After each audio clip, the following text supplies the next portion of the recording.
iniwan ko, Sir Jess, ang aking baryo kung saan ako'y namulat at nagkaisip at ako'y nakipagsapalaran sa isang bayang sakop ng probinsya ng Quezon upang kahit papaano'y makatulong ako sa aking mga lolo at lolang nag-aruga at kumupkop sa akin sa dahilang 3 buwan pa lamang ako noon, Sir Jess, nang ako'y isilang sa mundo ng aking ina, ay halos magkasabay silang pumanaw dahil sa isang masamang trahedya sa karagatan.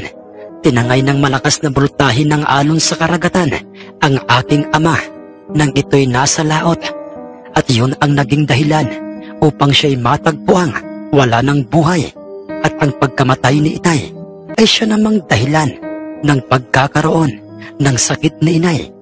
Dala na rin marahil ng kanyang pangungulila sa pagkawala ng aking ama, hindi niya matanggap ang biglaang pagkamatay ni itay, kung kaya't sina Lolo Pilimon at Lola ko na rin ang nagpalaki at nagpaaral sa akin. Sina Lolo at Lola na siyang mga magulang ni inay, lumaki ako at nagkaisip sa puder nila Lolo at Lolang busog na busog sa mga pangaral, kung kaya't lumaki akong ni isang bisyo ay wala akong natutuhan at natikman. Bagamat nakikipagkaibigan ako noon o marami akong kaibigan sa aming baryo, subalit pagdating sa mga kalokohay, iniiwasan ko na sila. Natatakot kasi akong makagawa ng kasalanan kina Lolo at Lola. Lolo, Lola, huwag po kayong mag-alala. Sa unang sahod ko po'y ipapadala ko pong lahat sa inyo para po hindi na po kayo mahirapan pa sa pagpapalaot. Natatakot po kasi akong matulad kayo kay Itay at ikaw naman po, Lola. Huwag na po kayong masyadong magpakapagod. Kakalako ng mga suman. Ako na pong bahala sa inyo, ang sabi ko noon sa aking lolo at lola bago ko nilisan ng aming baryo sa probinsya ng Romblon.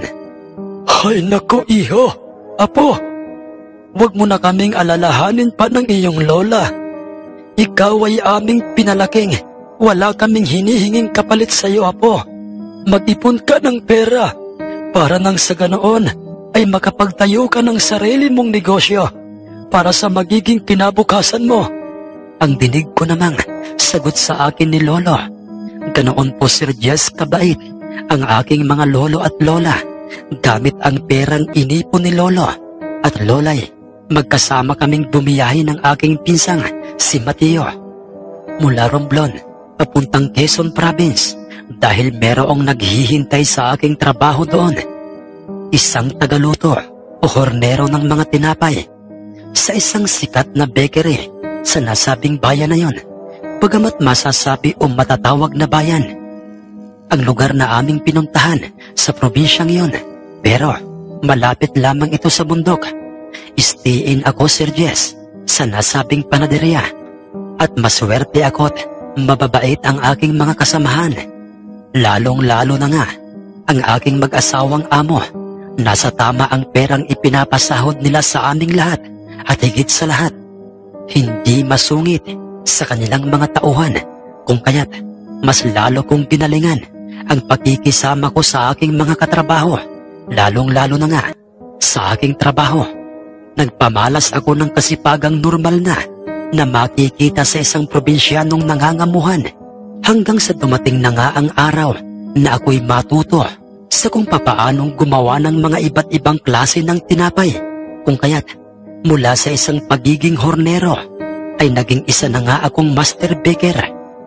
Tinaasan pa ng aking mga amo ang aking sahod, at kagaya ng aking ipinangako kina Lolo at Lola, kada sahod ko'y hindi ako nakakalimot na magpadala ng pera sa kanila at mga sulat upang sila'y aking kumustahin.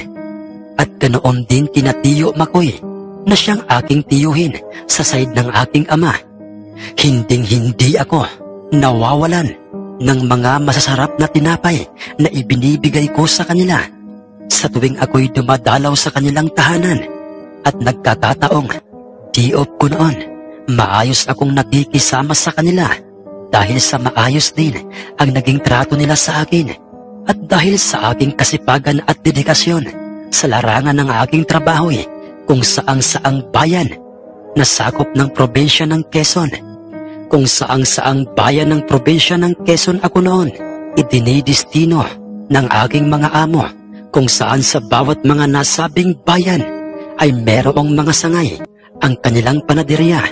Mayaman o may pera ang aking mga amo, Sir Jess, hanggang sa isang araw noon, lahat kami ng mga tauhan ng aming amoy inimbita sa kanilang maganda at modernong tahanan dahil sa magkakaroon daw ng okasyon doon, at yun ay ang kaarawan ng kanilang unika ihang.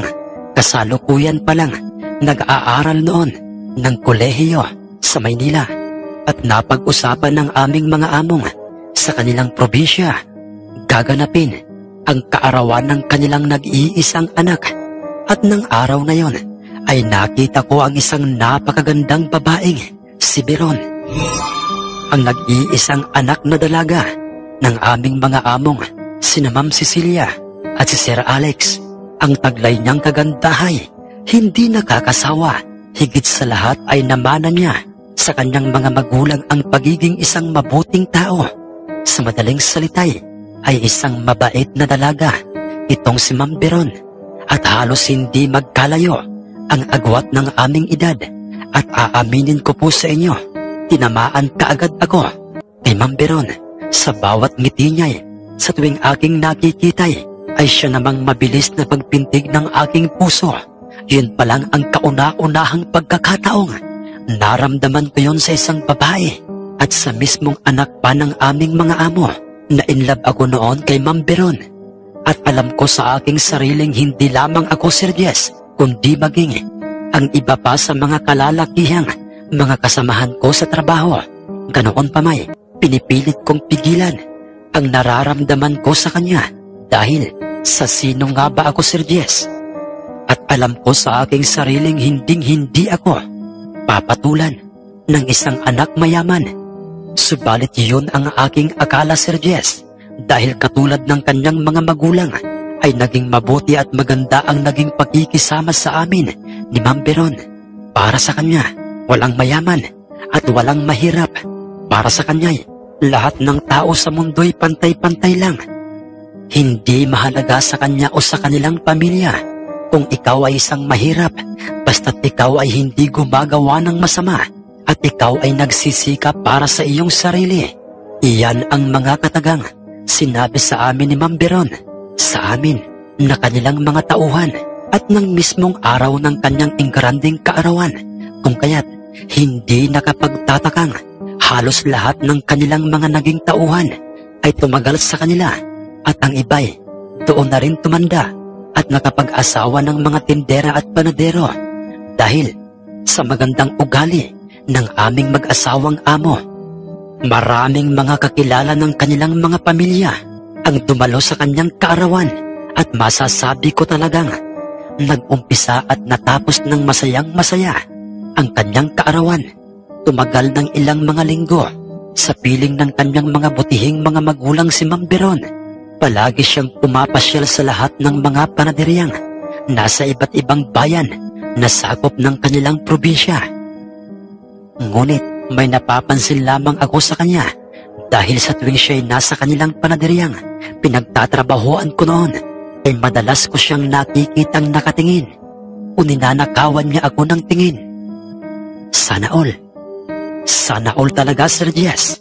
At sa tuwing nahuhuli ko siya'y inililihis niya ang kanyang paningin sa ibang direksyon, at natatarantang kunwari ay may itatanong sa iba ko pang mga kasamahan. Kinabahan ako noon, Sir Jess, at ako'y napaisip dahil ang kanyang galaw ay galaw ng isang babaeng may lihim na pagtingin. Hindi naman ako, Sir Jess, pangit, at mas lalong hindi ako gwapo.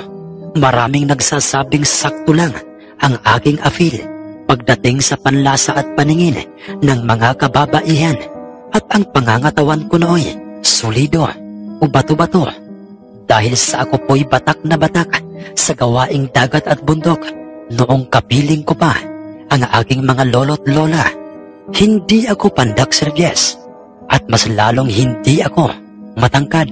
Sakto lang ang aking taas, pero hindi ko inaasahang katulad pala ng aking nararamdaman kay Ma'am Veron. Ayon din ang kanyang nararamdaman sa akin. Ang ibig ko pong sabihin, Sir Jess, gusto ko at masasabi ko nang mahal ko na si Ma'am Veron at yun din pala ang kanyang nararamdaman para sa akin. Nalaman ko yun nang minsang magkaroon kami ng pagkakataong magkwentuhan sa mismong mesang gawaan ng mga tinapay.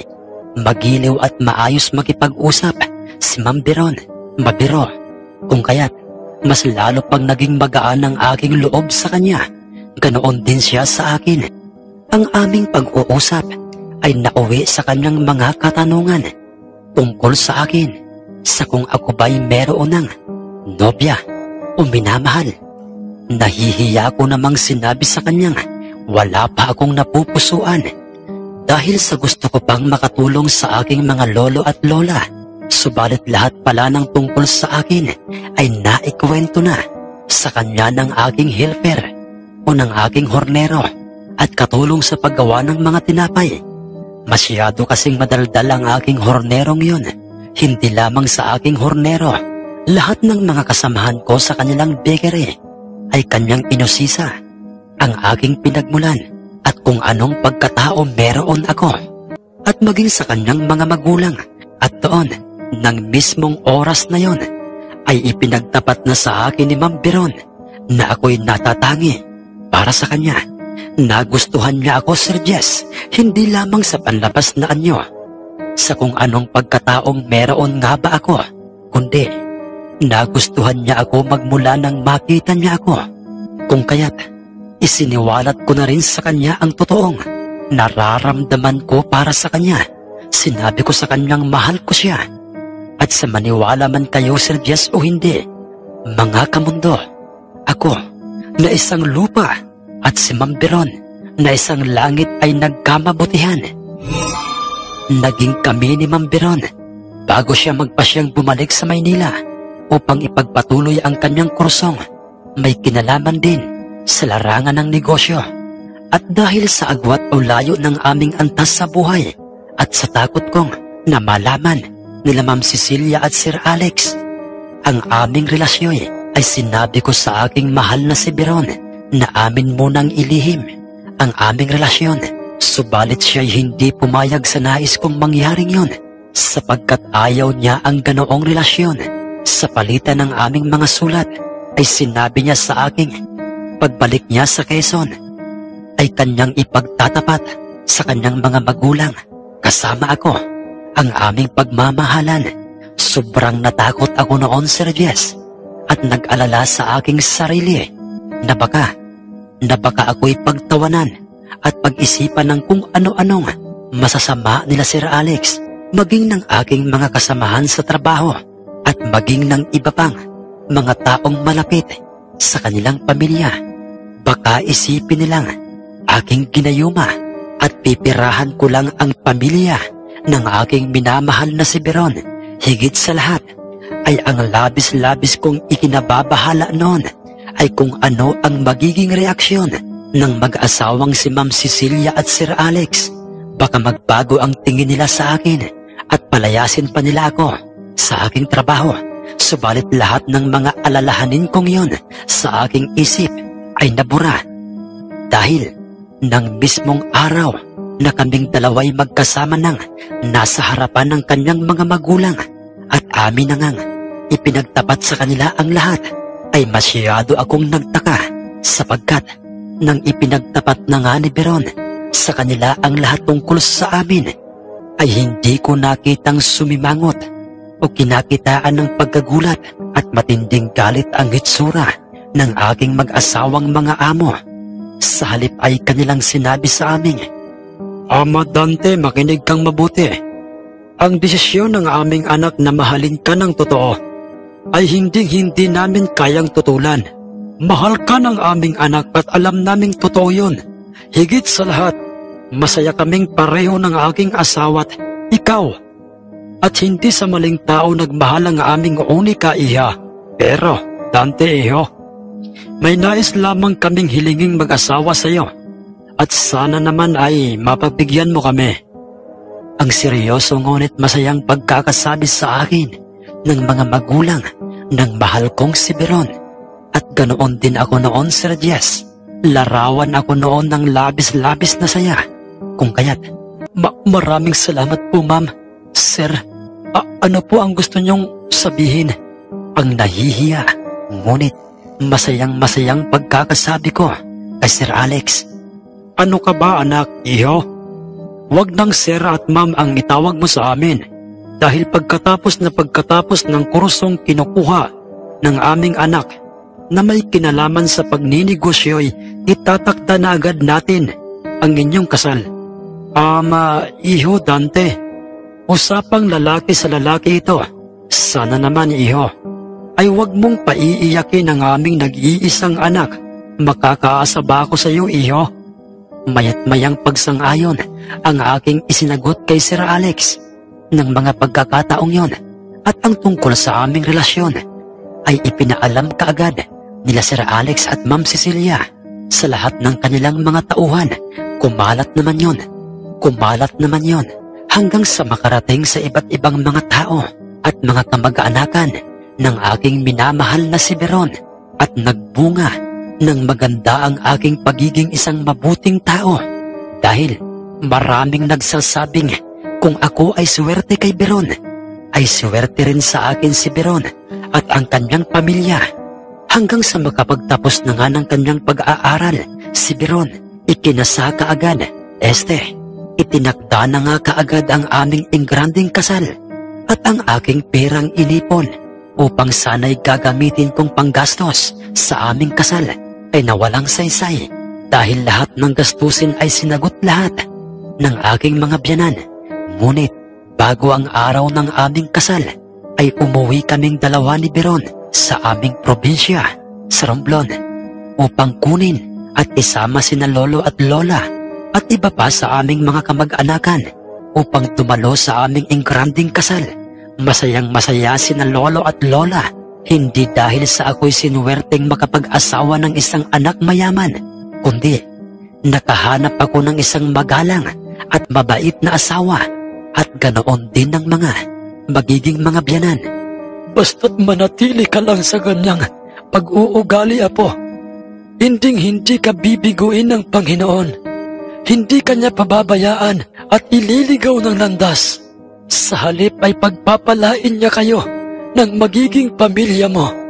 Ang maluhaluhang pagkakasabi sa akin ni lolo at lola, naging masaya at punong-puno ng pagmamahal ang pagsasama naming dalawa ng aking asawang si Beron.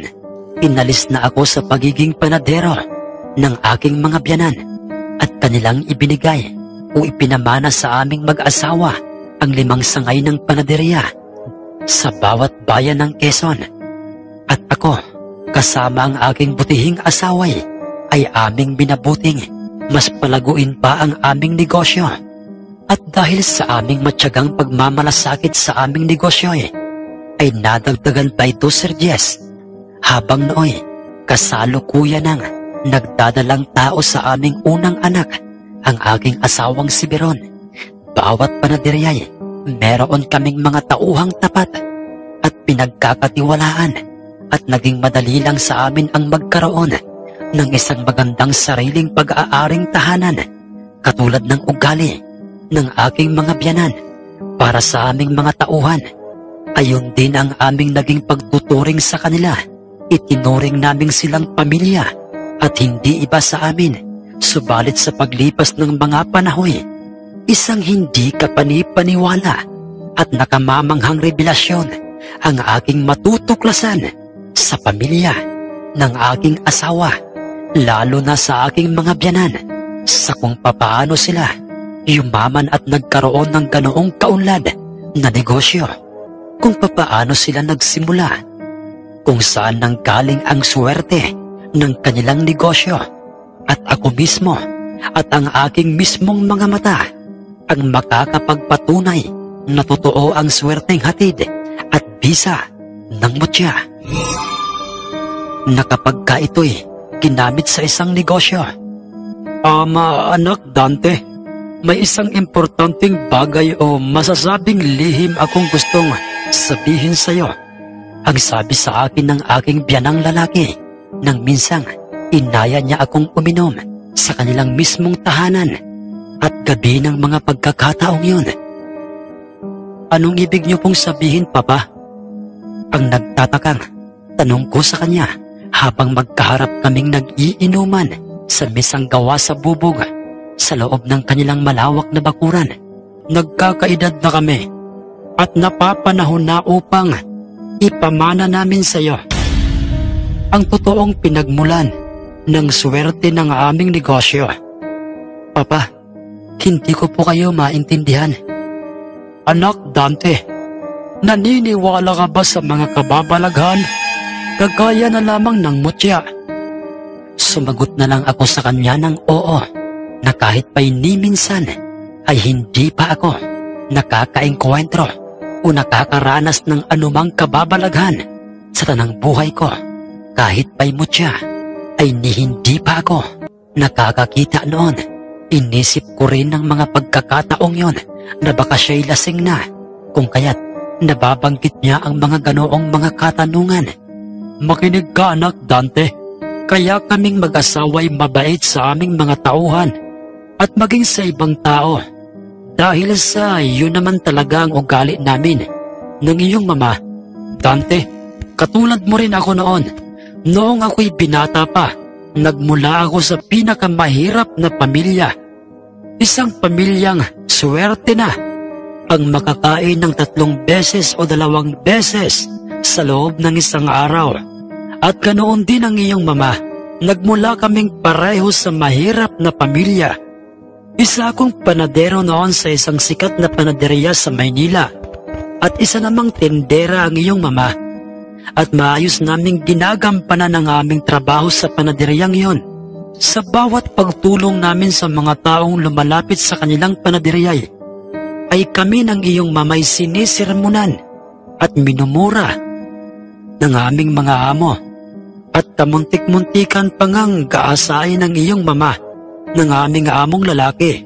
Kung kaya't nagpasya na nga kaming 2 tumakas sa panaderiyang iyon. Nang gabing wala sila sa panaderya, wala kaming maisip na lugar, anak, kung saan kami pupunta. At ang tanging dala lang namin noong mga panahong iyon ay ang aming mga kasuotan at ang kaunting pera ng aming inipon. Subalit isang matandang babae na aming tinulungan ng iyong mama sa paraang binigyan siya namin ng iyong mama ng kaunting pera at tinapay sa nasabing panaderyang iyon ang tumulong sa aming 2. Sa unay hindi kami makapaniwala sa kanya, pero nang makita namin sa kanyang kamay ang may kalakihang halaga ng pera ay naniwala kaming totoo ang tulong na kanyang iniaalok sa amin.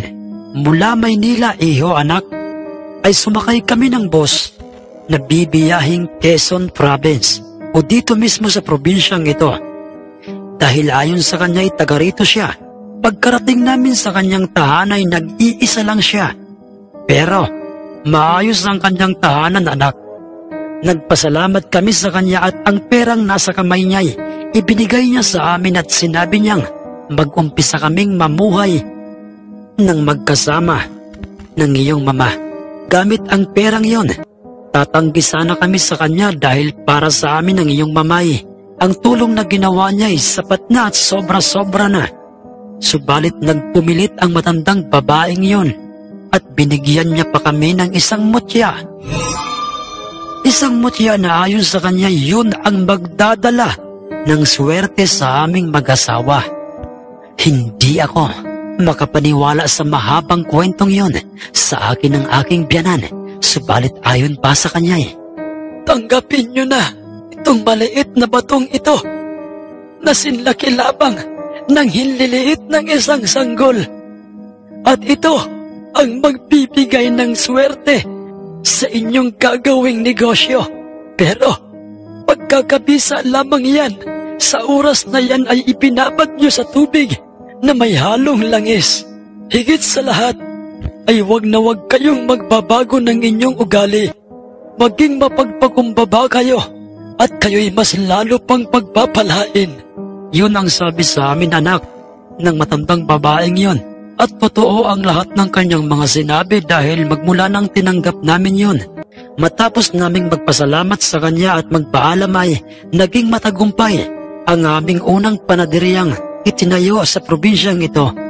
At hindi kami nagbago. Ngayon, anak, yun ang gusto kong makita mo, ang mutyang batong nagmula sa loob ng sariwang katawan ng punong kawayan.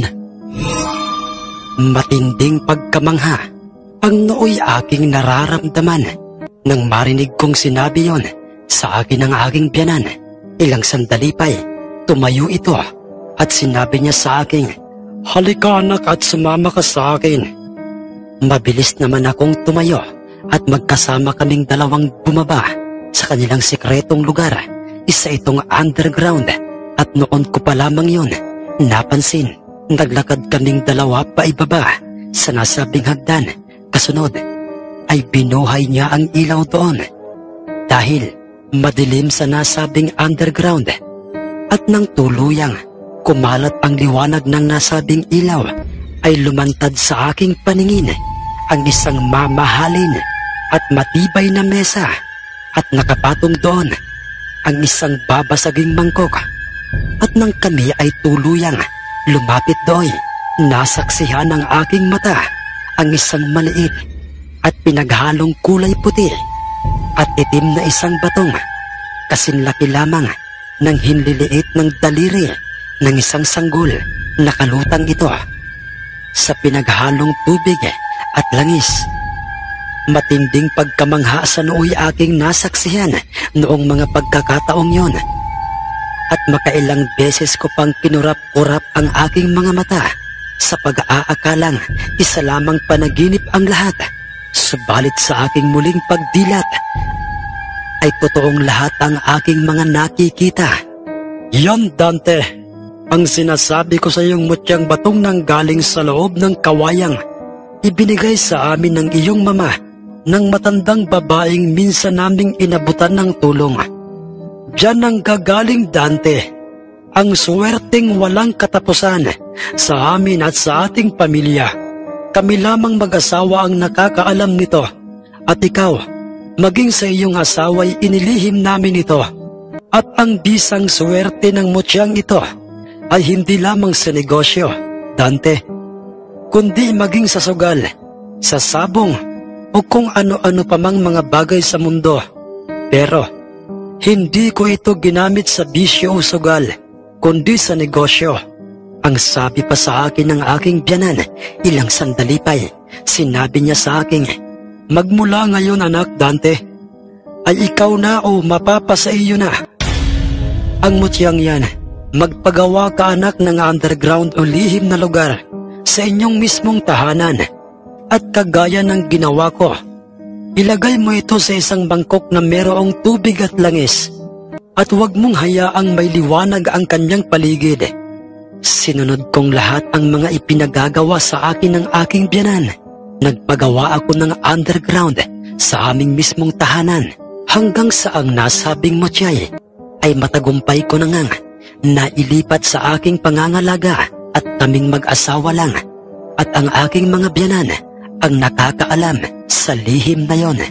Mabilis na lumipas ang mga araw, linggo at buwan hanggang sa isinilang na nga ng aking asawa ang aming malusog na anak na isang lalaki. Kung kaya't mas lalo pang napuno ng pagmamahalan at masasayang mga araw ang aming buhay ng aking pamilya at naging totoo ang bisa sa aming buhay ng aking nooy. Pag-aaring mutyang galing sa loob ng katawan ng isang kawayan dahil mas lalo pang dinagsa ng mga tao ang aming panaderya saan mang bayang meron kaming panaderya. Kung kaya't mas ninais pa naming magdagdag kami ng marami pang mga tauhan, mga katiwala. Subalit habang lumalaon ang pag-angat ng aming kabuhayan ay hindi ko inaasahang ako ay susubukan ng panahon dahil sa isang kasiyahan o isang okasyong ginanap sa mismong tahanan ng isang aking kakilala ay aking natutuhang uminom ng sagad na nang maglaoy, naulit pa ng naulit. Hindi lamang ang uminom ang naging masamang impluwensya sa akin ng aking kaibigang si Orlando, kundi ang magsugal, magsabong at kung ano-ano pang mga bisyo. Sa unay, hindi yun alam ng aking asawa. Dahil sa yun ay aking inilihim sa kanya, maging sa aking mga biyanan. Natuto akong sumugal. Dahil totoo ngang madali lamang ang pera sa nasabing sugal, sapagkat ang aking dalang pera ay tumubo ng halos doble at reple. Kung kaya't mas lalo akong nalibang, Sir Jess, sa mga bisyong meron ako noon, hanggang sa lumaoy maging ang tumikim ng mga ipinagbabawal na drogay. Ay nagtagumpay si Orlandong ituro sa akin yon. Malakas ang aking loob na pumusta at magsugal ng malaking halaga ng pera at magbayad ng mga ibinibintang ipinagbabawal na gamot. Dahil marami akong pera, nawala na sa akin, Sir Jess, ang kung anong pagkatao meron ako noon, samantalang ang asawa ko at ang aking mga biyanay ay tanging paglalasing lang at uminom ng alak. Ang kanilang alam na bisyong aking natutuhan, dumating na rin sa puntong para bang ako'y nakakaramdam na ng pagkaumay o pagkasawa sa aking asawa, at para bang ang tingin ko sa kanya'y isang pagkaing ayaw ko nang muling matikman, at naghahanap na ako ng ibang putahing ulam. At ramdam ko sa aking sariling pansin lahat ng aking asawa yon. Subalit mabait ang aking asawa, Sir Jess. Pilit niya akong pinakikisamahan sa dahilang ayaw niyang kami ay magtalo at tuluyang mawasak ang aming iniingatang binuong pamilya. Hanggang sa dumating na ang puntong maging ang aking pag-uugali ay tuluyang binago ng bisyo.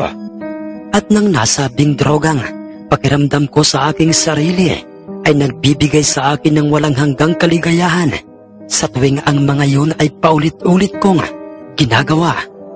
Naging mainitin ang aking ulo, madalas kong sinisigawan, minumura, hindi lamang ang aming mga katiwala, kundi lahat sila. Lalo na't sa tuwing nagkakataong ako ay natalo ng malaking halaga ng salapi sa bawat sugalang aking pinupuntahan. Higit sa lahat ay nakalimutan ko na rin kumustahin at pasyalan at abutan ng pera ang aking mga lolo at lolang nooy nasa aming probinsyang nanghihina na, at anumang oras at mga araw ay malapit ng bawian ng buhay, nanatili ang aking masamang bisyo at masamang pag-uugaling ipinakikita sa aming mga tauhan, at mabilis yung nakarating sa kaalaman ng aking asawang si Beron at sa kanyang mga magulang, hanggang sa dumating na nga ang araw na ako'y tinapat ng aking asawang si Beron sa maayos na pananalita tungkol sa aking mga maling ginagawa at pagbabago sa aking sarili. Nang umagang kami ay magkaharap sa mesa at nag-aalmusal, subalit pasigaw at padabog ko sa kanyang sinabing hindi totoong lahat ang mga isinusumbong sa kanya ng aming mga alipores, dahilan upang maging ako sa aking sarili ay nagtaka sa kung ano ang aking ginawang yon sa kanya. Nang ako'y mahimasmasan at nang tingnan ko ang aking asaway, tulala ito at nagtatakang nakatingin sa akin. Nanumbalik ang aking katinuan at mabilis ko siyang itinayo at hinagdan ko ang aking asawa, dahil nakita ko nang tumutulo na ang kanyang mga luha. Paulit-ulit akong humingi ng patawad sa kanya at nangakong hinding-hindi na yon mauulit pa, habang kanyang binabanggit ang mga katagang. Bakit ako nagkakaganoon? At bakit parang hindi na ako ang dating Danteng na kilala niya at minahal ng husto? Muling naging maayos ang lahat sa amin ng aking asawa. Pinilit niya akong unawain at pinatawad sa aking mga nagawang kasalanan. Pinatawad niya ako sa aking mga kung ano-anong dahilan ng aking pagbabago, mga dahilang puro kasinungalingan. Pinigil ko, Sir Jess, ang pangangati ng aking mga kamay na pumuntang sabungan kasama si Orlando at iba pa sa aming mga kasamahan at maging ang tumikim ng drogay dahil sa nangako ako sa aking sariling iiwan ko ng lahat ang aking mga bisyo samantalang ang aking mga biyanan. Bagamat nakarating na rin sa kanilang kaalaman ang tungkol sa aking pagbabago, ngunit pinipilit nilang wag munang makialam sa aming mag-asawa. At katulad ng punong kawayay, habang ito ay tumatanda, ay tinitingala pa rin at iginagalang ng mga tao ang aking mga biyanan na kahit pa'y wala na sa kanila ang mutyang galing sa kawayan. At iyon ay nasa aking pag-iingat na, samantalang ako'y iginagalang din at inirerespeto ng mga taong nasa aking paligid dahil yon sa impluwensya ng aking mga biyanan. Bilang isang manugang, isang umaga noon, habang iniisa-isa kong binisita lahat ng aming mga panaderyay, nakita kong papalapit na sa aming pwesto ang apat na sina Orlando, sakay ang mga ito ng kani-kanilang mga tig-iisang motor at nakabihis ang mga ito ng maayos na para bang merong importanteng pupuntahan. At nang ang mga ito'y nasa aking harap na'y, Parang Dante, nasa kabilang bayan ngayon si Don Miguel. Yun bang sugarol na ni isang mga sugarol dito sa ating bayan ay walang nakakatalo sa kanya? Pare, pagkakataon mo nang makaharap siya. Ang malademonyong pangungumbinsi sa akin ni Orlando na siya namang ginatungan o pagsang-ayon sa kanya ng iba pa sa aming mga kaibigan. Porsigido silang ako ay isama sa nasabing lugar o bayan kung nasaan naroon si Don Miguel upang makaharap ko sa nasabing larong sugal. Ngunit, pasensya na kayo mga pare. Pas muna ako dyan. Nangako kasi ako sa aking asawang hindi na ako kailanman pupunta sa kung saan-saan maliban lang dito sa aming negosyo. Sagot ko sa kanila. Subalit ang totoo noon, Sir Jess, ay nangangati na ang aking mga daliri noon sa aking kamay at maging ang aking mga paa dahil sa ako'y natutukso na sumama sa kanila sa nasabing lugar upang aking makaharap sa larong sugal si Don Miguel. Ang sugarol na usap-usapang merong mutya o pampaswerteng ginagamit sa kanyang katawan upang manalo sa anumang sugal. At nang maalala ko ang kanyang mutyang isang daliri ng namayapang sugarol, ay bigla na lamang otomatikong pumasok sa aking isip ang aking pag-aaring mutya. Rumehistro agad sa aking isip ang planong ano kaya kung aking subukan ang aking mutyang galing sa loob ng kawayan na aking ibinabad sa tubig at langis sa mutyang daliri ng isang namayapang sugarol na gamit ni Don Miguel. Alin kaya sa dalawang mutya o pampaswerte ang mas malakas o mas epektibo sa larangan ng sugal? Ang masamang planong nooy namumuo sa aking isip hanggang sa ako'y nakapagdesisyong sumama. Sige mga pare, sasama ako sa inyo. Yan, ayos yan pare. Paniguradong hindi uobra sa mga teknik mo sa larangan ng paghipo ng mga baraha. Yung si Don Miguel, di ba mga pare? Pagsang-ayon ang naging tugon ng iba pa sa aming mga kaibigan sa mga sinabing yun sa akin ni Orlando. Subalit, pero mga pare, hintayin niyo muna ako rito. Uuwi lang ako saglit sa aming bahay dahil sa ako'y merong nakalimutan doon. Masayang pumayag ang mga ito. Umuwi ako sa aming tahanan, hindi upang kumuha ng malaking halaga ng pera upang dalhin sa nasabing sugalang yun, kundi ang pumasok sa aming underground kung saan ay naroon ang aming mutyang inaalagaan. Wala sa aming tahanan ang aking asawa. Marahil ay nasa kanyang mga magulang, dala ang aming anak. Bumaba kaagad ako ng underground at binuksan ko ang ilaw doon.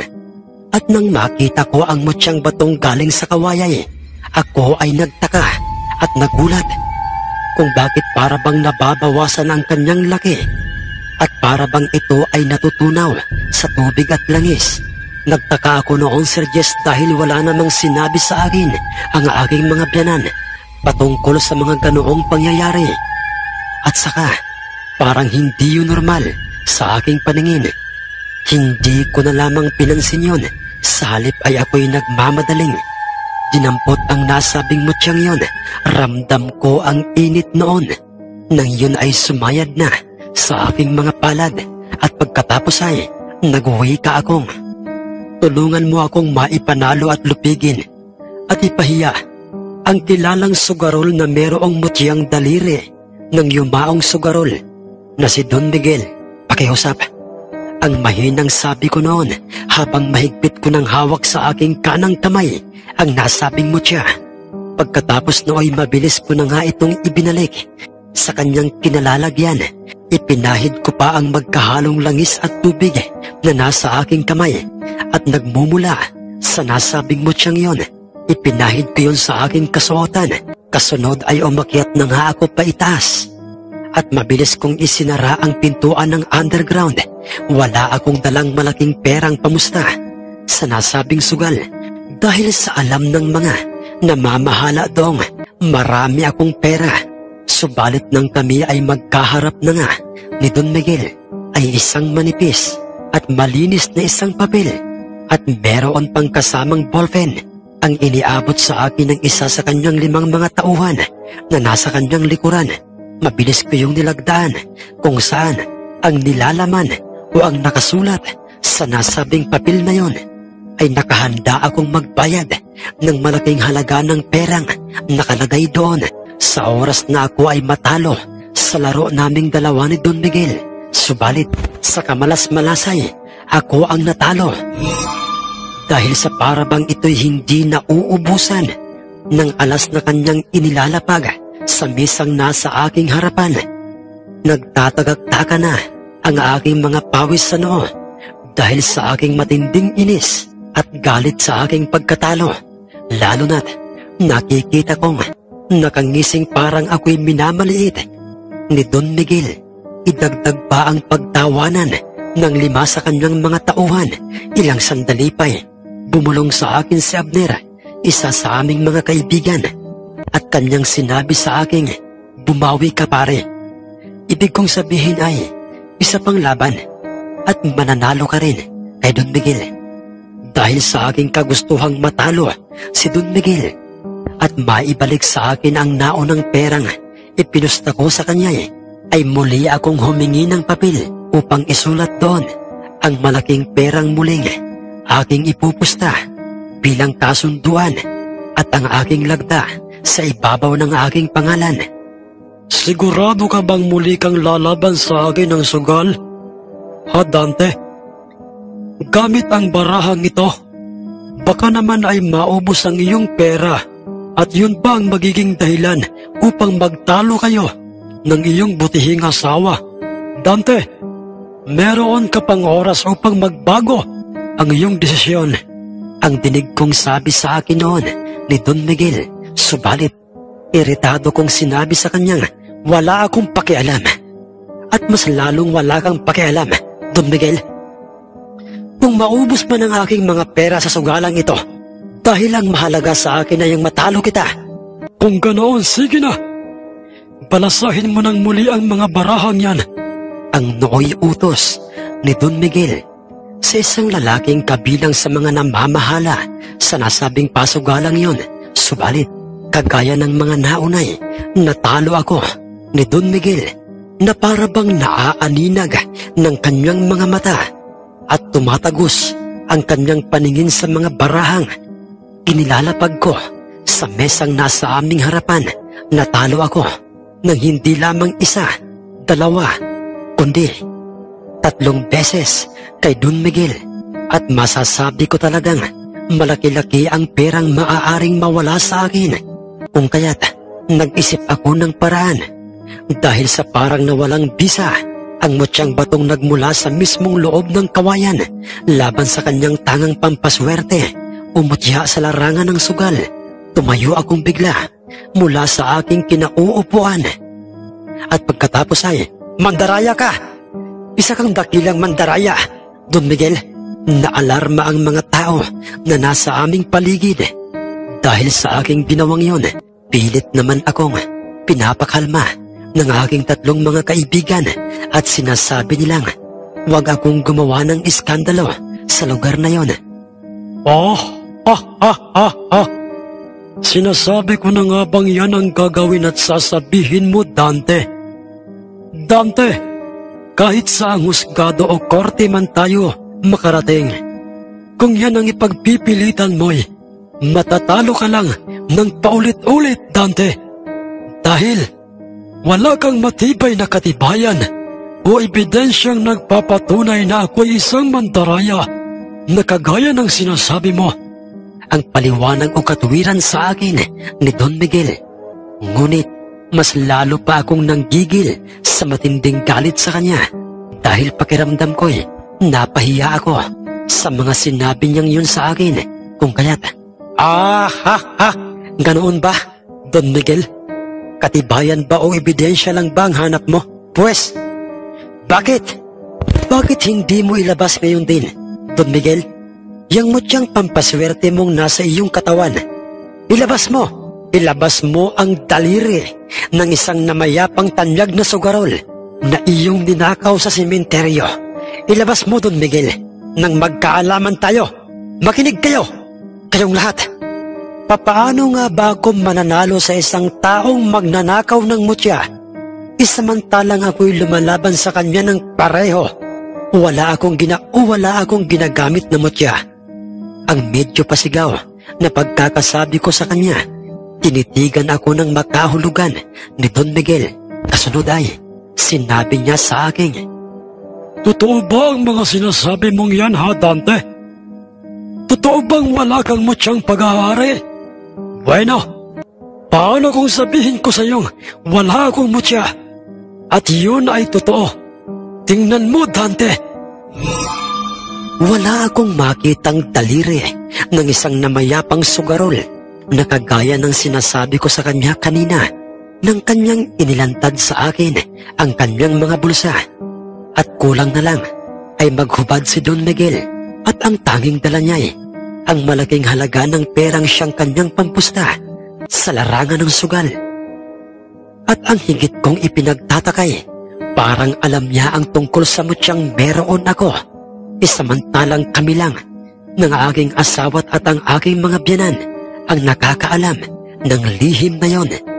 Tandaan niyo ito, Don Miguel, may araw din kayo sa akin. Huwag na huwag kayong magiging kampante sa inyong pagtulog sa gabi dahil baka hindi na kayo magising pa. Ang sabi ko sa kanila na merong halong paninindak. Subalit, hindi kita papatulan, Dante, dahil malaki ang aking respeto sa iyong biyanang si Mr. Alex de Guzman. Pasalamat ka, Dante. At sila ang naging biyanan mo dahil kung hindi ay kanina ka pa tumimbuwang dyan. Kung ano-ano pang mga walang katotohanang mga salita ang mga sinabi ko noon kay Don Miguel. Subalit tumayo na ang mga ito at naglakad palabas ng nasabing sugalan. Hindi lamang sa bisyong sugal, inilostay ko ng palihim at hindi nalalaman ng aking asawang si Beron, kundi maging sa bisyong sabong at maging sa iba pang mga bisyo ay masyado akong nalulong ng mga panahong yun. Ngunit ang buong katotohanan ay lahat ng aking mga pinanggagaway, alam lahat ng aking asawang si Beron. Isang araw noon, umuwi ako sa aming tahanang pasuray-suray at nang ako'y nasa loob na ng aming kusinay, nakita kong abalang nagluluto ng mga pagkain para sa aming magiging hapunan ang aking asawa. Nakangiti niya akong masayang binati at inayang kumain. Ngunit tagos lamang sa kabilang tengang hindi ko siya pinakinggan, na para bang hindi ko siya naririnig. At iniwan ko siyang nagtataka sa aking ipinakikitang hindi magandang pag-uugali sa kanya, at pinuntirya ng aking mga paa ang pintuan o bukasan ng aming underground upang tingnan at suriin ang aking mutyang.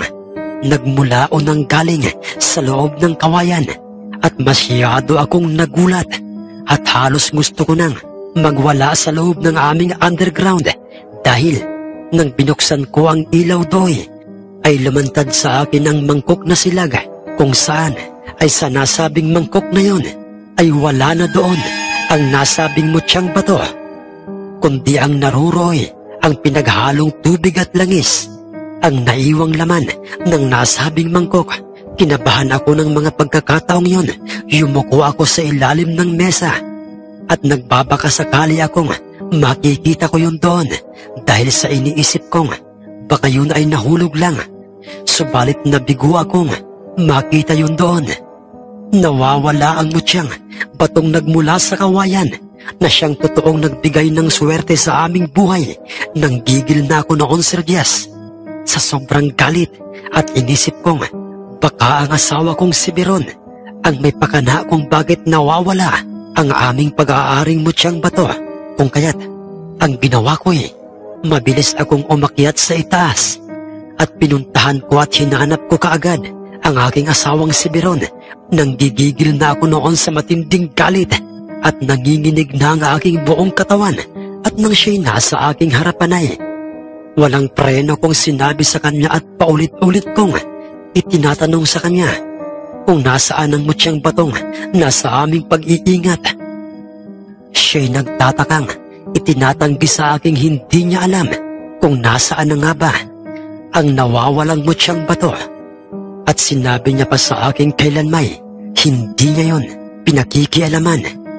Nag-amok na ako noon, Sir Diaz, at nagwawala ng mga pagkakataong yon, at paulit-ulit kong sinasabi sa kanyang walang ibang makikialam sa mutyang yon kundi siya lang, dahil sa walang ibang nakakaalam sa kinalalagyan ng nasabing mutyang yon kundi kaming dalawa lang na mag-asawa. At dahil sa ako'y lango sa alak at sabog sa ipinagbabawal na gamot ng mga oras na yon, kung kaya't ang tingin ko sa aking asawa ay hindi na isang tao, kundi isa ng halimaw. Dala ng aking matinding galit sa kanya, wala siyang ibang sinasabi kundi ang mga katagang hindi niya alam. Wala siyang alam sa pagkawala ng mutyang nakababad sa tubig at langis, kung kaya't mabilis ko siyang hinawakan ng mahigpit sa kanyang leeg, at siya'y nagpupumiglas na aking isinandal sa pader ng aming kusina. Kasunod ay walang palya ko siyang paulit-ulit na pinagsasasampal. Nagulantang na lamang ako noon, Sir Diaz, at parang bumalik sa wisyo ang aking sarili nang makita ko siyang nanghihina na. Paulit-ulit kong binibigkas ang kanyang pangalan habang siya yakap ko ng mahigpit. Biron, Diyos ko, ano bang nagawa ko sa iyo? Patawarin mo ako, Biron. Hindi ko alam at hindi ko sinasadya ang lahat. Ang naaawa at naiiyak na pagkakasabi ko noon sa aking asawang Noy, lupaypay na ang kanyang katawan at wala na itong malay tao. Mabilis ko agad siyang dinala sa pinakamalapit na hospital, at sa kabutihang palad ay nailigtas siya at naagapan ng mga empleyado at doktor ng nasabing pampribadong hospital. Subalit, patawarin mo kami, Dante. Dahil sa tingin naming mag-asaway, kinakailangan mo nang iwan ang aming anak. Nagkamali kami, Dante. Nagkamali kami ng pagkakakilala sa iyo. Akala namin noon ay tunay at totoo ang pagmamahal mo sa aming anak, at ang ipinakikita mong magandang pakikisama at pag-uugali sa amin. Pero ang lahat ay pagkitang tao lamang pala, Dante.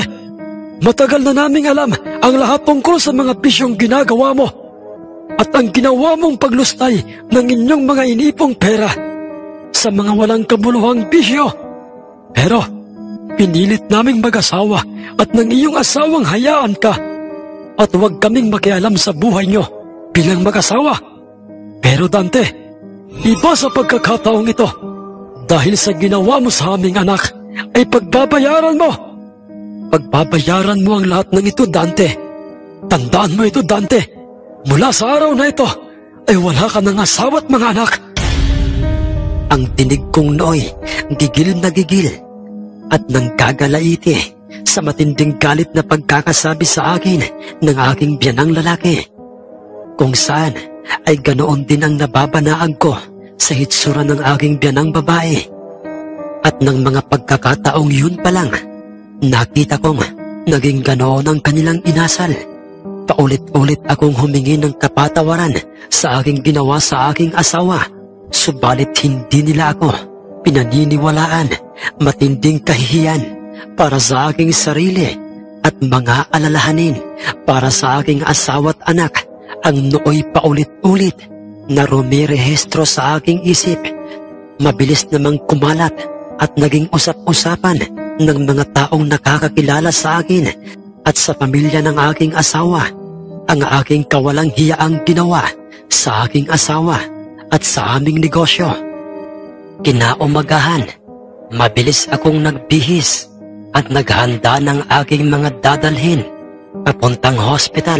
Subalit, pagkarating ko doon, halos bumigay ang aking mga tuhod at bigla akong nanghina sa aking nadatnan sapagkat, Sir, hindi po ba ipinaalam sa iyo ng mga magulang ng inyo pong asawa na ang asawa niya po'y inilipat na ng hospital at wala po silang impormasyong ibinigay sa amin kung saang hospital nila inilipat ang iyong asawa? Revelasyon sa akin ng isang nurse sa nasabing hospital. Lupaypay akong lumabas ng hospital at wala ako sa aking sariling napaupo. Sa gilid ng daan, sinisi ko ang aking sarili, Sir Jess, dahil masyado akong nagpadala sa masamang bisyong natutuhan ko. Nasasabik akong makita ang dalawang taong pinakang mahalaga sa aking buhay. Pero, papaano ko sila makikita at muling makakasama kung hindi ko alam kung nasaan na sila?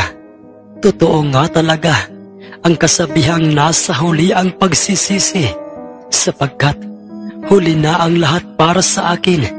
Sinadya kong puntahan ang mismong tahanan ng aking mga biyanan, subalit nakasarado na ito at wala rin akong makuhang impormasyon sa mga taong kakilala ng aking mga biyanan.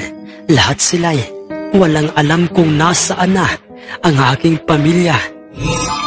Nagulantang pa ako noon, Sir Jess, sapagkat lahat ng aming naitayong mga panaderyay sa bawat bayan ay naipasara na sa pamamagitan ng aking mga biyanan at pahintulot ng aking asawa.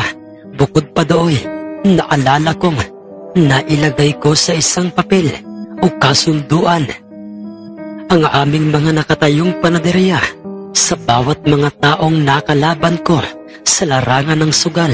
Hindi lamang perang masinop na inipon sa bangko ng aking asawa ang aking nilustay, kundi maging lahat ng aming mga kagamitan ay naisama ko sa kasunduan sa nasabing sugal. Subalit, kahit kailan ay hindi ko masisisi ang aking asawa dahil sa aking ginawa. Pinagtatawanan ako ng mga taong nakakakilala sa akin, maging ng aking mga kaibigang nakakasama sa bawat sugal. Wala ni isa man sa kanila ang dumamay sa aking problema, at ang mas masaklap ay parang hindi nila ako nakikilala nang nawala na sa akin ang mga yaman at karangyang minsang aking tinatamasa. Sa madaling salitay, naghirap na nga ako, Sir Jess. Walang naiwan sa aming tahanan, kundi ang mga kasangkapang aming ipinundar ng aking asawa. Ganoon pa may, katulad ng ibang mga taong nagkakaroon ng matinding problema sa kanilang mga buhay ay ni minsan ay hindi ako natuksong uminom, manigarilyo at magpakalunod sa alak. Higit sa lahat ay wala sa isip kong ibenta ang aming itinayong tahanang mag-asawa at maging ang ibenta ang mga kasangkapang naroon dahil sa ang mga bagay na yon ang nagsisilbing alaala ko sa aking asawa't anak. At habang ako'y nagpapahangin noon sa tabing dagat na nasa aming mismong bayan, ay isang boses ang narinig ko sa aking likuran. Isang pamilyar na boses na nagsasabing, "Huwag mong sayangin ang mga oras, mga araw at panahon, Dante." Napalingon ako sa aking likuran at do'y nakita kong nakatayo si Don Miguel. At ang kanyang mga tauhang nasa kanyang likuran, kung kaya't, "Don Miguel, kayo po, ano pong ginagawa niyo dito?" Ang nagtatakang tanong ko sa kanya. Lahat ng problema, pagsubok sa buhay, ay sadyang dumarating sa lahat ng mga tao, Dante. Hindi ka tao kung hindi mo yan mararanasan sa buhay mo. Hindi palaging masaya ang buhay at hindi palaging malungkot, Dante. Lahat ng tao'y pantay-pantay sa paningin ng Diyos. Dante, ang matatalinhagang pagkakasambit sa akin ni Don Miguel, kung saan ay makikita na siyang nasa aking tabi at pareho na kaming dalawang nakaupo at nakatanaw sa nooy papalubog ng araw. "Nabalitaan ko na ang lahat sa buhay mo, iho. Ang tungkol sa ginawang pag-iwan o paglayo sa iyo ng iyong pamilya sa pamamagitan ng iyong biyanan. At hindi natin sila masisisi dahil kung tayo man ang nasa kanilang kalagayan, ay yun din ang ating gagawin. Ayaw nating manatili sa piling ng isang tao na may hindi magandang pag-uugali ang ating mga anak. Di ba, Dante? Pero, pagkatandaan mo ito, iho, may oras at pagkakataon ka pang makabawi sa kanila. Yun ay kung talagang gusto mo pa silang muling makasama." Ano pong ibig mong sabihin, Don Miguel? Ang nagtatakang tanong ko sa kanya. Kasunod ay, tinawag nito ang kanyang isang tauhang may dalang sobre at marahan yung iniabot sa kamay ko o ni Don Miguel. At pagkatapos ay, "Tanggapin mo ang malaking halaga ng perang ito, Dante. Tandaan mo, iho, ang perang ito ay hindi ko ipinapautang sa iyo, kundi ang malaking halagang perang ito ay kusang loob kong ibinibigay sa iyo." Para saan? Para saan po ang mga perang ito, Don Miguel? At ano pong magiging kapalit ng mga ito? Hindi ako ganoong tao, Dante, na kagaya ng iniisip mo. Ang perang yan na nasa sobre at nasa sa iyong mga kamay na ay gamitin mo upang magsimulang muli sa paraang umuwi ka sa inyo o sa iyong probinsya. Baguhin mo ang buhay mo, Dante, at pilitin mong ibalik ang dating ikaw, ang dating Dante may ugaling wala o hindi makikita sa ibang tao. Ang Danteng walang ibang ginawa at inisip kundi ang kapakanan ng kanyang pamilya. Bahagya akong napayuko at hindi ko na naiwasan pang pumatak ang aking mga luha dahil ang isang taong minsan kong winalang hiya at hindi iginalang noon at pinagsabihan ko pa ng mga katagang hindi magaganda sa mismong harapan ng maraming tao, ay siya itong tumulong sa akin na muling bumangon. Kung kaya't ay, Don Miguel, patawarin niyo po ako sa mga kalapastanganan at sa mga pinagsasasabi ko sa inyo noon. Hindi ko po kayang tumingin sa inyo ng diretso dahil sa aking matinding kahihiyan. Hindi na mahalaga pa yun, Dante. Ang gawin mo ngayon ay pilitin mong umunlad, tumayo, gamit lamang ang iyong sariling diskarte sa buhay. Ipakita mo sa lahat ng mga tao at patunayan mo sa kanila, lalong-lalo na sa iyong mga biyanan, na totoong ikaw ay nagbagong buhay na. Tandaan mo, Dante, wala sa mutya, agimat, o kung ano-ano pa mang mga pampaswerte ang totoong swerte sa isang tao, kundi nasa ating mismong sarili. Magsipag lang tayo, Dante, at maging isang mabuting tao at maging isang totoo sa lahat ng mga tao na nasa ating paligid. Ay hindi tayo kailanman mabibigo sa ating mga pangako sa buhay. Dante, gawin mo ang lahat ng mga sinasabi ko sa iyo, dahil sa lahat ng yan ay para rin sa iyong ikakabuti at sa iyong pamilya. Dante, kung totoong mahal mo ang iyong asawa at anak, matuto kang maghintay para sa kanila. Alam ng Diyos kung para kanino ang lahat ng ating ginagawa. Paulit-ulit akong nangako kay Don Miguel at sinabi ko sa kanyang iyon ang aking gagawin. At paulit-ulit din akong nagpasalamat at muling humingi ng patawad sa kanya o pasensya sa aking mga sinabi at ginawa sa kanya. Maraming salamat din sa iyo, Dante. At umaasa akong muli kayong magkikita at makakasama mo rin ang iyong asawa at anak sa tamang panahon. Pagkatapos na sabihin yun sa akin ni Don Miguel, ay tumalikod na ito at nagpaalam sa akin na buhayan ako ng pag-aasa ng mga panahong yon. Dahil tamang lahat ang mga sinabi sa akin ni Don Miguel. Kinaumagahan din noon ay ikinandado ko ang loob at labas ng aming tahanan at iniwan ko ang susi noon sa isang pinsan ng aking asawang si Biron na nagngangalang si Tessa. Malaki ang aming tiwalang mag-asawa kay Tessa at pagkatapos ng mismong araw na yon ay bumiyahi kaagad ako pabalik sa aming baryo o sa aming mismong probinsya. Namimiss ko na sina lolo at lola. Kumusta na kaya sila? Ang nooy sabi ko sa aking sarili habang ako'y sakay na ng pampasaherong bus.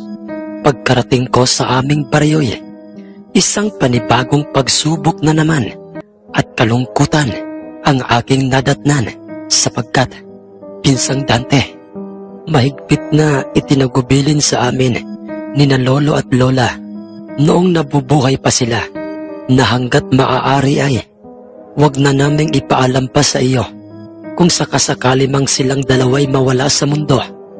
Dante, nang mga panahong hindi mo sila binisita rito at naalala, ay nagtiis sila sa kanilang iniindang mga sakit.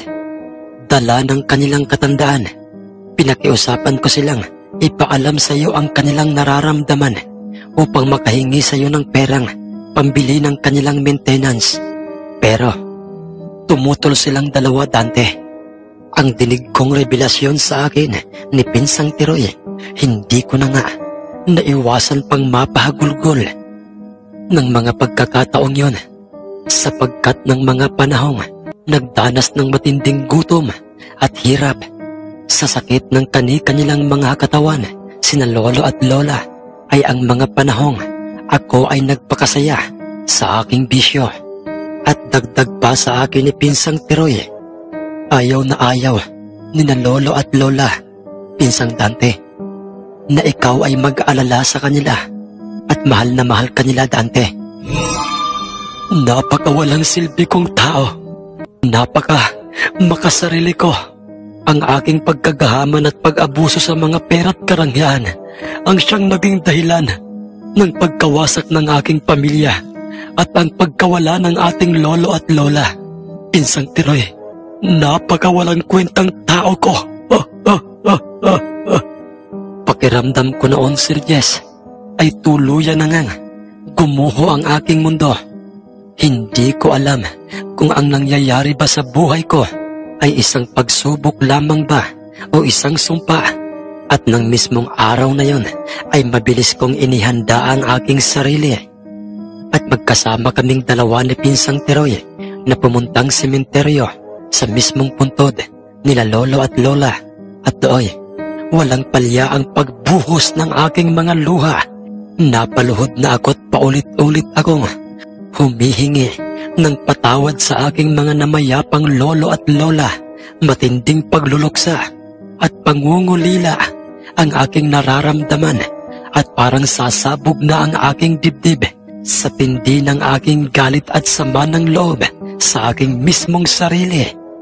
At pag-uwi ko noon sa mismong tahanan nila lolo at lolay, tulala ako at wala ako sa aking wisyo. Mas lalo pa akong nangungulila kina lolo at lola dahil sa tuwing nakikita ko ang loob ng aming tahanay, hindi ko maiwasang maalala ang aming mga masasayang tagpo sa aming mga buhay. Huwag mong sisihin ang sarili mo, Dante, apo. Dahil ang lahat ay pagsubok lamang sa iyong buhay. Apo, Dante, kung meron ka mang nagawang mga maling desisyon at mga pagkakamali sa iyong buhay, dala lamang yon ng iyong pagiging isang tao. Pero apo, pagkatandaan mo ito, habang may buhay ay may pag-asa at pagkakataon ka pang baguhin, ayusin at itama ang lahat ng iyong mga nagawang pagkakamali. Apo, Dante, pagkatandaan mo ito, mahal na mahal ka namin ng iyong lola. Lolo, huwag kayong lalayo pakiusap. Nasasabik na ako sa inyo.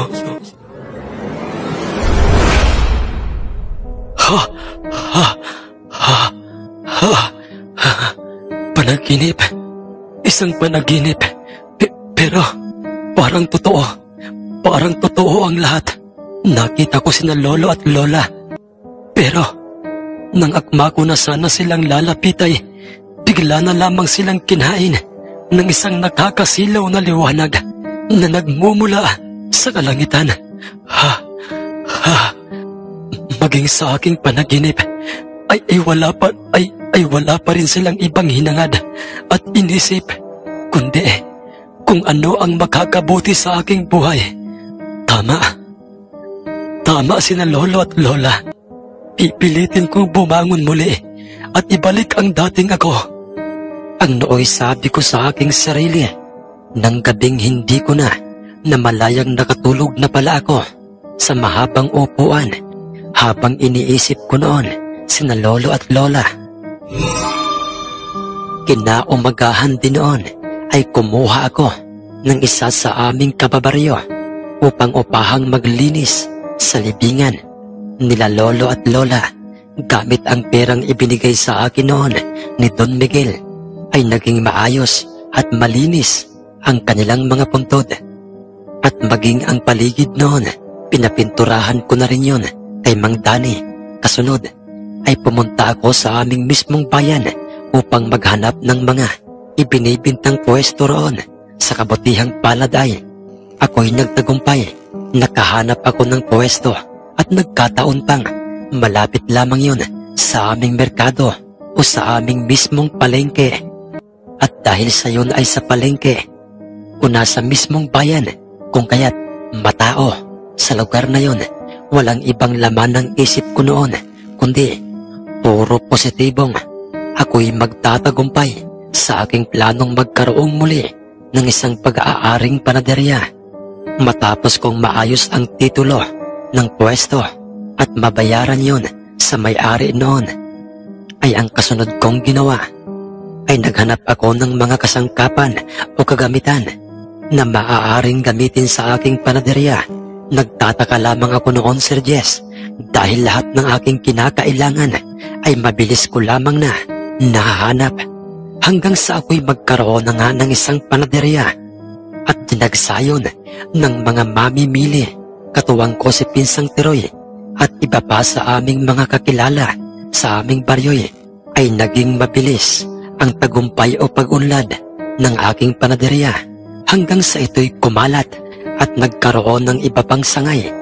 Lumaki ang perang ibinigay sa akin noon ni Don Miguel hanggang sa napag-isipan ko nang kumuha ng maraming mga tauhan, mga panadero, mga helper, tindera at mga katiwala sa bawat branches ko noon na nasa aming mismong probinsya. At katulad ng aking ipinangako sa aking sarili ay hindi ko na binalikan pa at akin ang inilibing sa hukay ang dati kong masamang pagkataong nalulong sa masamang bisyo at nagkaroon ng masamang ugali. Minahal ko't inalagaan ko ng nag-iisa ang aking negosyo, lalo na ang aking mga tauhan. Hindi katulong, hindi empleyado ang turing ko sa kanila, kundi isa ng kapamilya. At ang labis kong ipinagpapasalamat noon sa Panginoon dahil lahat ng aking mga tauhay naging tapat, hindi lamang sa kanilang mga trabaho, kundi maging sa akin. Maayos ang pasahod, nasa tama ang oras ng kanilang pahinga at ang pagkain. Lahat ng mga perang ipon ko't tinutubo ng aking panaderyay ibinabangko ko, at ang pangalan ng aking panaderyay nakapangalan sa pinagsama at pinaiksing pangalan ng aking asawang si Beron at ng aming anak na si Brando. Hindi rin ako kailanman natukso o naghanap ng ibang babaeng ipapalit sa aking asawa dahil Beron, asawa ko, kung nasaan man kayo ng ating anak na si Brando, pagkatandaan niyo ito. Mahal na mahal ko kayo at nakahanda akong maghintay sa inyo. Mahal na mahal ko kayong dalawa. Ang sabi ko sa aking sarili habang ako nooy nasa loob ng malaking simbahan na nasa aming mismong bayan. Yun kasi ang palagi kong ginagawa. Pumupunta akong simbahan at nagdarasal doon. Nagpapasalamat sa mga biyayang aking natamo at upang aking ipanalangin sa nasa itaas ang aking buong pusong pagmamahal sa aking pamilya. Sa paglipas ng mga panahon, nagkakaedad na ako noon, Sir Jess. Ngunit wala pa ring anak at asawang dumating sa aking buhay. Ganoon pa may, ni minsan ay hindi ako sumuko. Sa halip ay hanggat ako'y nabubuhay at humihinga, ay hindi ako mawawalan ng pag-asa na muli ko kayong makita, anak at asawa ko. Pero nasasabik na ako sa inyo. Ginugol ko ang aking panahon at oras sa mga taong totoong nakakaranas ng matinding kahirapan sa buhay. Nagdodonasyon ako noon, Sir Jess, gamit ang aking pera sa mga taong may kapansanan, lalo na sa mga matatandang may mga sakit. Nagkakawang gawa ako at nagbibigay ng tulong pinansyal sa mga batang nasa ampunan, sa mga matatandang nasa home for the aged o lugar ng mga matatandang inabandona ng kanilang mga anak upang mag-abot ng tulong sa kanila sa pamamagitan ng mga namamahala doon. Hindi ako nagdamot sa mga taong lumalapit sa akin isang araw noon at nataong araw ng linggo ng madaling araw habang ako'y nakaupo sa upuang nasa harapan ng mesang nasa aking panaderyay na siyang aking pinakaunang bakery. Nakalagay na sa aking mata ang aking salaming may grado at abala ako sa pagsusukli sa mga perang bayad ng aming mga customer na nooy makikita ng nagsisiksikan sa aking tindahan. Nang walang ano-ano'y bigla na lamang na merong humintong mamahalin at sikat na kulay puting van sa labas o mismong harapan ng aking bakery. Ilang sandali pa'y meron akong nakitang bumaba. Ng pagkakataong yon ay may kakaiba na akong nararamdaman sa kaibuturan ng aking pagkatao habang mariin kong pinagmamasdan ang nooy papalabas sa nasabing van. Naging mabilis na ang pagkalabog ng aking dibdib at parang may nag-uutos sa aking ihakbang ko ang aking mga paa at lumapit sa nasabing sasakyan. Tinawag ko ang aking tindera at sinabi ko sa kanyang siya na muna ang pumuwesto sa kaha. Mabilis naman itong tumugon at pagkatapos ay tumayo ako. Lumabas ng aking panaderya. Isang matandang lalaki at babae ang nakita kong bumaba sa nasabing van. Kutis mayaman ang mga ito at magagara ang suot nilang mga kasuotan. Ganoon din ang isang ginang na halos kaedaran ko lang at may kasama itong isang dalagita at isang binatilyo. At ang dalawang huling nakita kong bumaba sa nasabing van ay ang isang lalaking nasa edad 30 years old pataas at isang babaeng maputi at maganda. Kumalabog na ng husto ang aking dibdib at nakakaramdam na ako noon ng pinaghalong hiya at matinding pagkasabik sa aking sarili dahil nakikilala ko na kung sino sila. Hindi ako maaaring magkamali, Sir Jess, dahil sila ay ang aking mga biyanan at ang asawa kong si Beron. Papa, Mama, Beron, kayo. Ang nauutal at naluluhang tanong ko sa kanila ng mga pagkakataong yon kung saan sila ay nasa aking harapan na. Kumusta ka na, anak Dante? Nakikiramay kami sa pagkawala ng iyong lolo at lola. Anak Dante, patawarin mo kami kung pinilit naming ilayo sa iyo si Beron. Masyado lamang kaming nag-alala at natakot na baka mapahamak siya sa iyo. Ang dinig kong sabi sa akin ng aking biyanang lalaki at doon ay hindi ko na nga napigilan pa ang aking emosyong nararamdaman dahil tuluyan na nga pumatak ang aking mga naipong mga luha sa aking mga mata. Buong higpit akong niyakap ng nooy umiiyak na aking asawang si Beron at ganoon din ang ginawa ko sa kanya. At doon ko nalamang ang dalawang huling bumaba ng van at may kasamang dalawang dalagita at binata ay ang aking anak na si Brando na isa na palang engineer at ang kanyang asawa o ang aking manugang na isa namang teacher. Ang dalawang batay ay ang aking mga apo. Ang bilis ng takbo ng panahon, Sir Jess. Matagal na akong nangulila sa aking pamilya, ngunit nagbungang lahat ang aking matyagang paghihintay sa kanila. Niyakap naming lahat ang isa't isa at paulit-ulit kaming humingi ng patawad sa aming mga naging maling desisyon, lalong-lalo na ang aking mga nagawang kasalanan sa aking pamilya. Pinatunayan mo ang iyong totoong pagbabago, Dante. Nagawa mong umasenso kahit wala kang tangang mutya o pampaswerte sa iyong negosyo. At higit sa lahat, nagawa mong ibalik ang totoong pagkataong meron ka. Tama yan, anak, dahil ang totoong mutya ay nasa atin din. Tayo ang gumagawa ng swerte para sa ating mga buhay. Ang sabi pa sa akin ng aking biyanang lalaki, ng mismong pagkakataong yun, habang kaming lahat ay nasa aking mismong tahanan, nabanggit din sa akin ng aking biyanang lalaki ang hiwaga o dahilan kung bakit nawalang pusa ang mutyang bato sa kanyang kinalalagyan. Noong iyon ay nasa aking pag-iingat. Ayon sa kanya, Dante, kusang natutunaw o nawawala ang mutyang batong iyon na galing sa loob ng kawayan kapag ka ang taong nag-aalaga sa kanya may hindi magandang ginagawa sa kanyang buhay, lalo na sa kanyang pamilya. Hindi ko sa iyo sinabi yun noon dahil hindi ko akalaing magbabago ka ng iyong pag-uugali.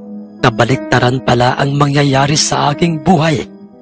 Sa oras na ginamit ko sa masama ang mutyang galing sa loob ng kawayan, ito'y mawawalang kusa o malulusaw at masisira pa ang aking buhay at ang aking pamilya. At ang tungkol sa taong si Don Miguel, ay sa mismong biyanang lalaki ko rin nalaman ang lahat tungkol sa kanya. Si Don Miguel ay isa sa kanyang matalik na kaibigan, kaya naman ay ganoon na lamang ang labis-labis na pagrespeto sa kanya ni Don Miguel. At pati ako ay nagawa niyang tulungan para muling makabangon at magbagong buhay.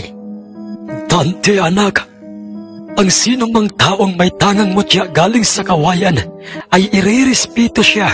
Titingalain ng sino mang mga taong nasa kanyang paligid dahil ang katulad niya isang puno ng kawayang hindi kayang pigilan ng kanyang paghaba at pagtaas. Ngunit ganoon pa may, kaano man siya kataas, ay nagagawa pa rin niyang yumuko sa lupa. Mangyayari lamang yun, Dante, o irerespeto ka lang ng mga taong nasa paligid mo kung ikaw ay nananatiling isang mabuting tao. Dagdag pang sabi sa akin ng aking biyanan, muling nabuo ang aking pamilya, Sir Jess. At bumawi ako sa lahat ng aking mga pagkukulang sa aking pamilya. Namuhay kaming tahimik at hindi nagsasawang tumutulong sa aming kapwa nang walang anumang kapalit. Matanda na ako o kaming mag-asawa sa ngayon, Sir Jess. Pero walang palya naming ginagabayan ang aming mga anak at maging ang aming mga apo sa tamang landas upang hindi sila matulad sa aking mga maling ginawa noon. Maraming salamat, Sir Jess, sa inyo pong ginawang pagsasaere ng kwento ng aming buhay. Masaya ako't kahit papaano'y napapakinggan ito ng inyo pong mga subscribers. Nawa po'y kapulutan ng aral ang aking naging buhay. Matuto sana tayong magpigil at kumontrol ng ating mga sarili, lalo na sa ating mga bisyo. Huwag magtitiwala basta-basta, lalong-lalo na kung ikaw ay hinihikayat nila sa masama. Higit po sa lahat, ang dapat nating pagtuunan ng pansin ay ang ating mga sariling pamilya. Magsumikap para sa kinabukasan ng ating mga anak. Salamat pong muli, Sir Jess, at magandang araw po sa inyong lahat.